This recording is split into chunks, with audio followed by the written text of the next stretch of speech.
अस्सलाम वालेकुम स्टूडेंट्स। तो जो आज का हमारा टॉपिक है वो है थर्मो रेगुलेशन इन एनिमल्स। हमने पहले भी पढ़ा था, ये उसका दूसरा पार्ट है। ठीक है, पहले हमने देखा था कि जितने भी जानदार हैं उनको हमने दो क्लासेस में डिवाइड कर दिया था। ठीक है, एक है पोकिलोथर्म और दूसरी थी होम्योथर्म। लेकिन उसमें कुछ ऐसी चीज़ें आ रही थी जो कि ठीक है, मतलब कुछ ऐसे जानदार थे जो पोकिलोथर्म थे और होम्योथर्म वो दोनों थे।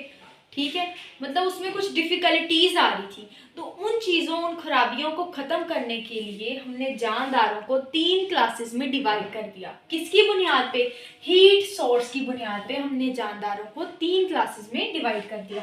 हीट सोर्स की बुनियाद पे कैसे? कि ये जानदार हीट कहाँ से ले रहे होते हैं, इस चीज़ को सामने रखते हुए हमने जानदारों को 3 क्लास में डिवाइड कर दिया। एक है इंडोथर्म, एक्टोथर्म और दूसरा है हेटेरोथर्म।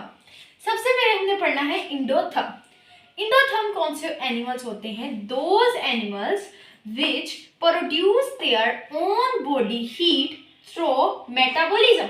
इंडो का मतलब होता है अंदर, थर्म हीट पैदा करना। तो वो जानदार जो अपनी बॉडी की हीट खुद ब खुद पैदा कर रहे होते हैं, खुद अपनी बॉडी के अंदर हीट पैदा कर रहे होते हैं, उन जानदारों को हम क्या कहते हैं? इंडोथर्म कह रहे होते हैं। Can maintain their body at narrow, मतलब ये अपनी बॉडी का जो टेम्परेचर है उसको मेंटेन करते हैं। क्या करते हैं? मेंटेन करते हैं और अपनी बॉडी के अंदर हीट को भी खुद ही पैदा कर रहे होते हैं। इनके अंदर मैमल्स आ जाते हैं, बर्ड्स आ जाते हैं, फ्लाइंग इंसेक्ट्स और कुछ फिशेज आ जाती हैं जिनको हम कहते हैं इंडोथर्म। ठीक है, उसके बाद दूसरी कैटेगरी है एक्टोथर्म। एक्टोथर्म कौन से होते हैं? those animals which drive most of their own body heat from environment।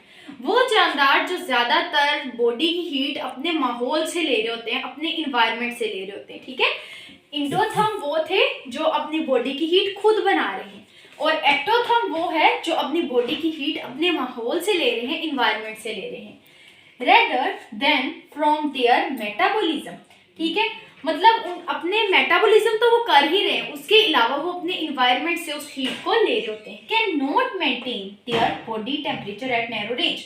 और ये वो जानदार हैं जो अपनी बॉडी का टेम्परेचर मेंटेन नहीं कर पा रहे होते। ठीक है, मतलब खुद अपनी बॉडी का टेम्परेचर मेंटेन नहीं करते, जो इन्वायरमेंट का टेम्परेचर है ना वहां से ही हीट ले रहे होते हैं। जैसे हम कुछ देखते हैं कि बाजू का सर्दियों में क्या होता है कि बहुत ज़्यादा इंसेक्ट्स और बहुत ज़्यादा एनिमल्स ऐसे होते हैं जो कि सर्दियों में हमें नहीं दिख रहे होते।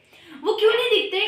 क्योंकि वो कोल्ड ब्लडेड एनिमल्स होते हैं, वो अपनी बॉडी का टेम्परेचर मेंटेन नहीं कर रहे होते। ठीक है, तो इनको एक्टोथर्म में ही हम रखेंगे। इसमें फिशेस आ जाती हैं, बहुत ज़्यादा एम्फीबियंस होते हैं, रेप्टाइल्स वगैरह। तो ये ज़्यादातर सर्दियों में नहीं हमें दिखते, लेकिन गर्मियों में हमें ये बहुत दिख रहे होते हैं। ठीक है, तो ये अपनी बॉडी का टेम्परेचर मेंटेन नहीं कर पाते। और तीसरी जो टर्म है वो है हेटेरोथर्म। हेटेरोथर्म अब कौन से एनिमल्स हैं?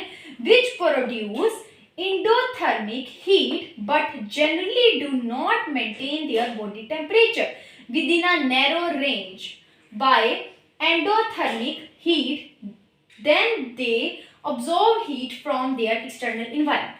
अब ये वो जानदार हैं जो कि अपनी बॉडी की हीट खुद भी पैदा करते हैं और बाहर से भी अपनी बॉडी की लिए हीट ले रहे होते हैं। ठीक है, ये वो जानदार हैं जो अपनी बॉडी की हीट खुद पैदा करते हैं, लेकिन बाज़ों का कुछ ऐसी कंडीशन बन जाती है, कुछ ऐसे मामलात हो जाते हैं जिनकी वजह से अपनी बॉडी की हीट मेंटेन नहीं कर पा रहे होते। ठीक है, तो उस नतीजे में ये अपने माहौल से उस हीट को ले रहे होते हैं। और इसकी एग्जांपल जो हमारे पास आ जाता है बैट्स, और बैट्स कहते हैं चमगादड़ को, और दूसरा है ह्यूमिंग बर्ड। ये ह्यूमिंग बर्ड आप देख सकते हैं। तो ये था हमारे पास आज का लेक्चर, और ये आपके पास short question, important short question के तौर पे आ सकता है, एमसीक्यूज के तौर पे आ सकता है। तो आप इसको एज इट इज लिख सकते हैं। ये इंपॉर्टेंट शॉर्ट क्वेश्चन के लिए आपके पास आ सकते हैं। और आई होप कि आपको सारा कुछ समझ आया होगा। अगर किसी भी बात की कन्फ्यूजन है आप कमेंट सेक्शन में पूछ सकते हैं। अल्लाह हाफिज़।